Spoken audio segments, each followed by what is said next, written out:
नमस्कार विद्यार्थियों, education point Haryanvi में आपका बहुत बहुत स्वागत है।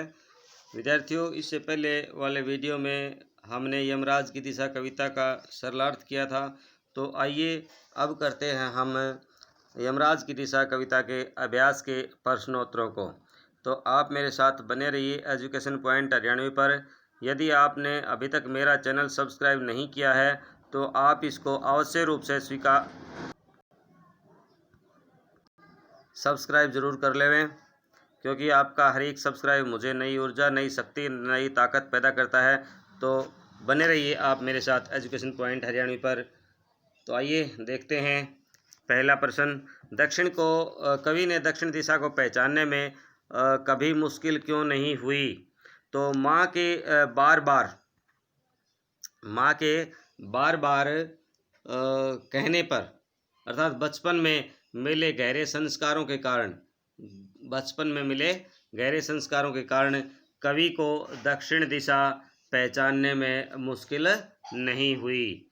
तो बार बार जो संस्कार मिले उन संस्कारों के कारण दक्षिण दिशा को पहचानने में कवि को मुश्किल नहीं हुई। अगला प्रश्न है, कवि ने ऐसा क्यों कहा होगा कि दक्षिण को लांघ लेना संभव नहीं था? दक्षिण दिशा का कोई छोर नहीं है, वह अनंत है, इसलिए उसे लांघ लेना संभव नहीं था। प्रतीकार्थ यह है कि शोषण व्यवस्था का कोई निश्चित स्वरूप नहीं होता है, यह मनोभावना नए नए रूप धारण करती रहती है और अमर रहती है, इसीलिए कोई हमेशा के लिए इसे मुक्त नहीं हो सकता है। अगला प्रश्न, कवि के अनुसार आज हर दिशा दक्षिण दिशा क्यों हो गई है? कवि के अनुसार दक्षिण दिशा दक्षिणपंथी विचारधारा या पूंजीवादी विचारधारा का प्रतीक है। यह विचारधारा पूंजीवादियों और शोषकों को बढ़ावा देती है। कवि को आज की स्थिति देख करके ऐसा लगता है कि आज सब और पूंजीपति शोषकों का बोलबाला रहा है या हो गया है, जहाँ भी देखे वही आम मनुष्य का शोषण हो रहा है। अगला प्रश्न, भाव स्पष्ट कीजिए। सभी दिशाओं में यमराज के आलीशान महल हैं और वे सभी में एक साथ अपनी धधकती आंखों सहित विराजते हैं। तो कवि कहता है कि शोषण करने वाले लोग यमराज की भांति क्रूर होते हैं और वे सर्वत्र ठाठ बाट से निवास करते हैं। सब जगह उनका एक सा महल है। वे क्रोध, घृणा और क्रूरता से भरे हुए हैं। वे सबके साथ कठोरता से पेश आते हैं। अगला प्रश्न है, कवि की माँ ईश्वर के प्रति प्रेरणा पाकर के उसे कुछ मार्ग निर्देश देती है। आपकी माँ भी समय समय पर आपको सीख देती होगी। आपको क्या सीख देती है? क्या उसकी हर सीख आपको उचित जान पड़ती है? यदि हाँ तो क्यों और नहीं तो क्यों? मेरी माँ मुझे समय समय पर गरीबों पर दया करने और बड़ों का आदर करने, गुरुजनों का सम्मान करने और ईमानदार रहने की सीख देती है। मुझे अपनी माँ की सीख उचित जान पड़ती है, क्योंकि यदि माँ की जगह मैं होता और किसी को उपदेश देता तो भी इसी तरह देता। मैं अपने से छोटों और आश्रितों को भला बनने की सलाह देता हूँ। निस्वार्थ भाव से किसी का भला करने में का यही स्रोतों में उपाय है। कभी कभी उचित अनुचित निर्णय के पीछे ईश्वर का भय दिखाना आवश्यक हो जाता है। यहाँ कवि इसके कारण क्या कारण हो सकते हैं, उत्तर दीजिए।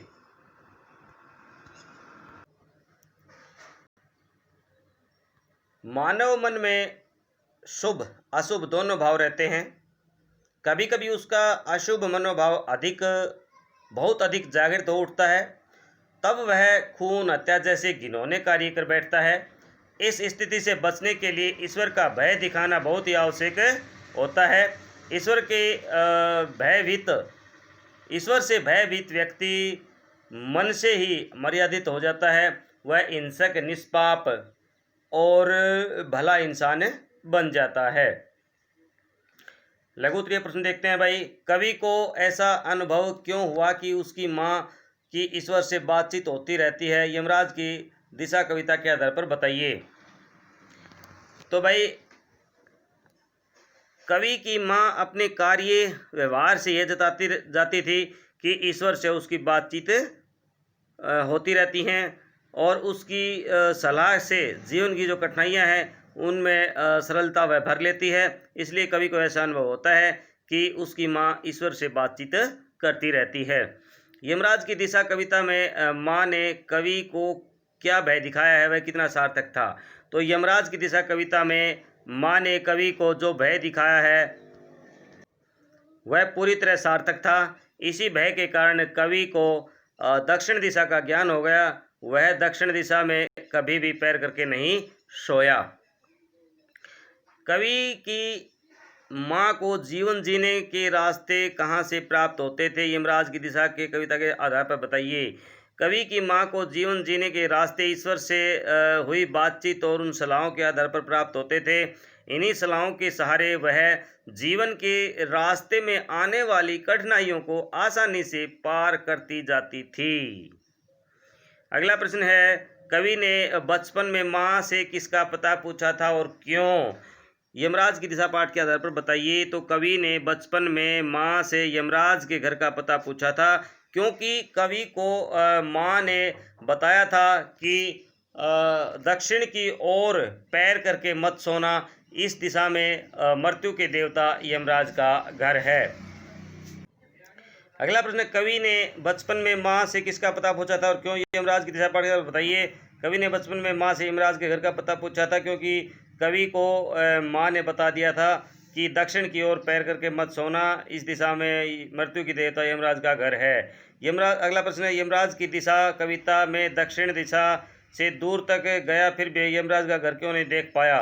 कवि दक्षिण दिशा में दूर दूर तक गया फिर भी वह यमराज का घर नहीं देख पाया, क्योंकि माँ की सीख के अनुसार यमराज दक्षिण दिशा में रहता है, परंतु दक्षिण दिशा का कोई छोर नहीं है, अंत नहीं है। दूर तक जाने के बाद भी दक्षिण दिशा का अंत नहीं हुआ और कवि ने यमराज का घर नहीं देख पाया।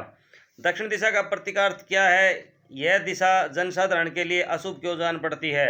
दक्षिण दिशा का प्रतीकार्थ है दक्षिणपंथी विचारधारा, जिसमें आम इंसान के हितों के लिए कोई स्थान नहीं है। इस विचारधारा के लोग जनसाधारण का शोषण करते हैं तथा उसके जीवन के लिए खतरा उत्पन्न करते हैं, इसीलिए जनसाधारण के लिए यह दिशा शुभ नहीं है। सभी दिशाओं में यमराज के आलीशान महल हैं, ऐसा कहकर कवि ने किसकी ओर संकेत किया है?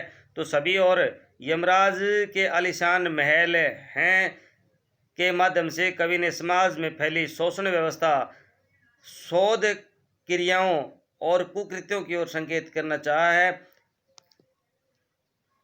आज जीवन के सभी क्षेत्रों में शोषणकर्ताओं का बोलबाला है, जिसके चुंगल में से आम आदमी का बच पाना बहुत ही कठिन हो जाता है।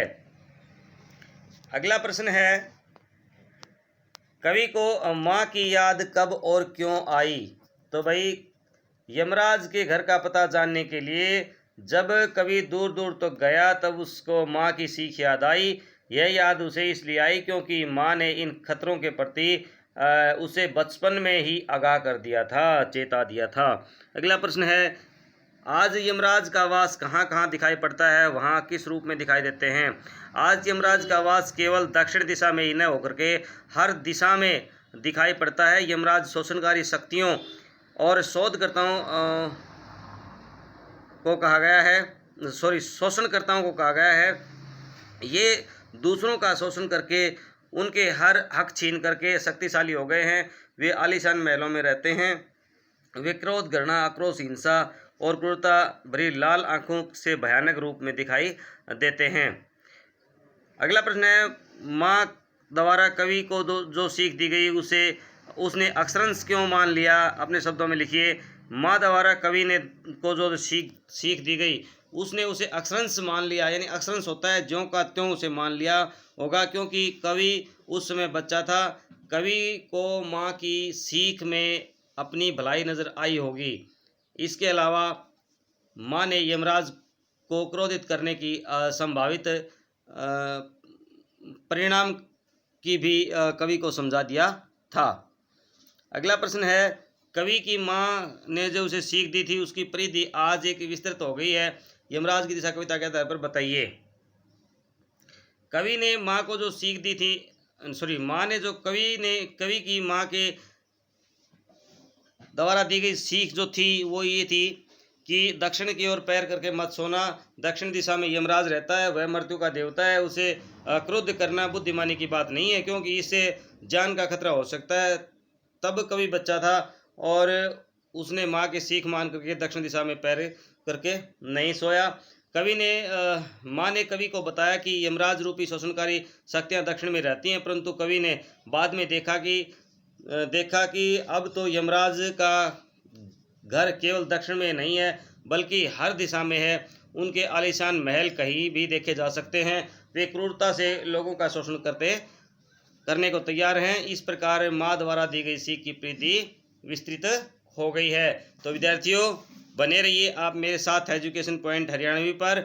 यदि आप मेरे चैनल पर नए हैं तो चैनल को लाइक, शेयर एवं सब्सक्राइब जरूर कर लें और आप बने रहें मेरे साथ एजुकेशन पॉइंट हरियाणवी पर। आपका सिलेबस है, समय रहते बिल्कुल कंप्लीट करवा दूंगा।